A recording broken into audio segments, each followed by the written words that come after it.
అందరికీ praise lord. July 18 ఈరోజు దేవుని వాగ్దానము. మీరు భయపడకుడి, జడియకుడి. ఈ యుద్ధము మీరు కాదు, దేవుడే జరిగించును. 2 దినవృత్తాంతములు 20వ అధ్యాయం 15వ వచనము. దేవుడు మన పక్షముగా నిలవాలంటే మన మనసు దేవుని మీద నిలపాలి. ఆనాడు యెహోషాపాతు మీదకు గొప్ప సైన్యం వచ్చింది. ఆ సైన్యాన్ని చూసిన యెహోషాపాతు భయపడి తన మనసు దేవుని వైపు నిలిపాడు. ఈరోజు నీవు ఉంటున్న పరిస్థితులలో ఎంతో వేదనకరమైనవి కదూ.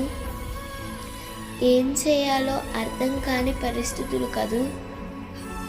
నీవు కూడా నీ మనసును దేవుని మీద నిలిపినట్లయితే దేవుడు నీ పక్షముగా నిలిచి సమస్యల్లో నీవున్నా, ఇబ్బందులలో నీవున్నా, వాటన్నిటిలో నుండి నిన్ను తప్పకుండా విడిపిస్తాడు. యెహోషాపాతును కాపాడిన దేవుడు, యెహోషాపాతును సంరక్షించిన దేవుడు నిన్ను కూడా నీ సమస్యలన్నిటిలో నుండి విడిపిస్తాడు. అంత మాత్రమే కాదు, దీవెన, ఆశీర్వాదము, ప్రశాంతతను కూడా దేవుడు నీకు ఇస్తాడు. భయపడకుండా దేవుని మీద మనసు నిలుపు.